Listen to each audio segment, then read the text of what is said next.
சுதந்திர போராட்ட வீரர்களுக்கான தியாகிகள் பென்ஷன் கோரி 99 வயது முதியவரை நீதிமன்றத்தை நாடச் செய்த செயலற்ற தன்மைக்காக அதிகாரிகள் வெட்கப்பட வேண்டும் என சென்னை உயர்நீதிமன்றம் கண்டனம் தெரிவித்துள்ளது.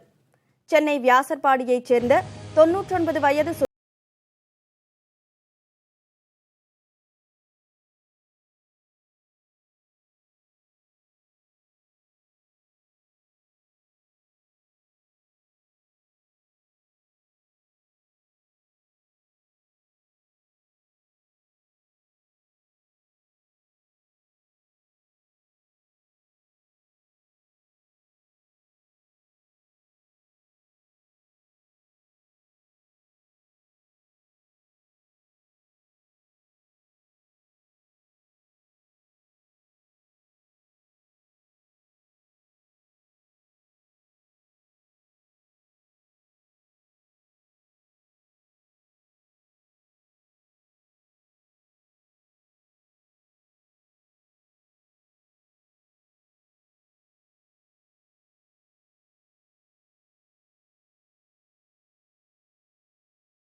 இல்லை அதுலேருந்து மூவ் பண்ணிக்கிட்டே வர்றோம்.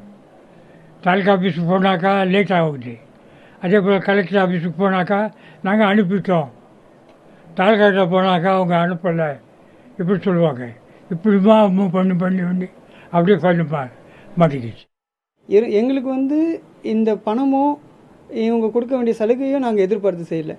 எங்கள் அப்பா ரொம்ப கஷ்டப்பட்டு நேதாஜி குரூப்பில் அவங்க ஜெயிலெலாம் இருந்து நம்ம சுதந்திர போடுறதுக்காக பாடுபட்டுருக்காங்க. அவங்களுக்கு ஒரு அங்கீகாரம் கிடைச்சா போதும். அவங்க இறந்து போகும்போது அவங்க நேதாஜி குரூப்பில் தான் இருந்தாங்க, நேதாஜி சுபாஷ் சந்திர போஸ் குரூப்பில் இருந்தாங்க, அவங்களும் ஒரு ஐஎன்ஏ வேலை பார்த்தவங்கன்றது அந்த அங்கீகாரம் எங்களுக்கு கிடைச்சாலே போதும்.